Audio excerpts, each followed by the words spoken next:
সমাজসেবামূলক কাজে ব্রতী হলেন মালদা মেডিকেল কলেজ হাসপাতালের point to point drivers welfare অ্যাসোসিয়েশনের সদস্যরা। সমাজসেবার অঙ্গ হিসাবে বৃহস্পতিবার বিনামূল্যে দুপুরের আহার বিলি করলেন মালদা মেডিকেল কলেজ হাসপাতালে আগত রোগীর পরিবারবর্গের মধ্যে।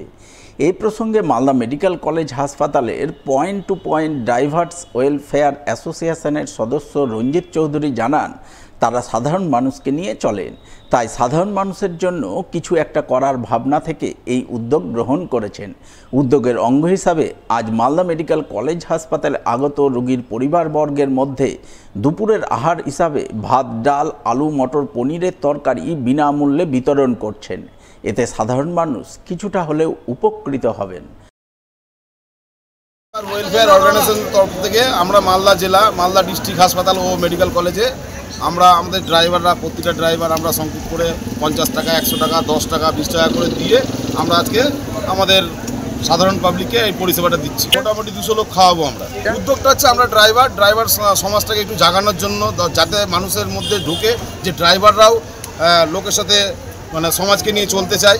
হ্যাঁ, তো আশা করি আগামী দিন যখন আমরা সবাই অ্যাক্টিভ হব আরও বড় কিছু চিন্তাভাবনা করব। এখন এই পরিষেবাগুলো দিচ্ছি, এরপর আমরা বস্ত্রদানও করেছি এর আগে আর কি। হাওয়া অফিসের পূর্বাভাস মতোই বৃহস্পতিবার মালদায় শুরু হলো অঝোরধারায় বৃষ্টি। বৃষ্টিতে ভিজল মালদা শহর সহ জেলার বিভিন্ন প্রান্ত। উল্লেখ্য, গত দুদিন আগেই মালদা হাওয়া অফিস 28শে মে থেকে আগামী 31শে মে পর্যন্ত মালদায় মাঝারি থেকে ভারী বৃষ্টির পূর্বাভাস দেয়। সেই পূর্বাভাস মতোই বৃহস্পতিবার বেলা 1টা থেকে মালদায় হালকা ঝোড়ো হাওয়া সহ বৃষ্টি শুরু হয়। অঝোরধারার বৃষ্টিতে গরম থেকে স্বস্তি পান মালদা শহরবাসী। তবে বৃষ্টিতে গরম থেকে স্বস্তি মিললেও সপ্তাহের কাজের দিনে দুপুরবেলা অঝোরধারায় বৃষ্টি নেমে আসায় সাধারণ মানুষের দুর্ভোগ ভোগান্তি ওঠে চরমে।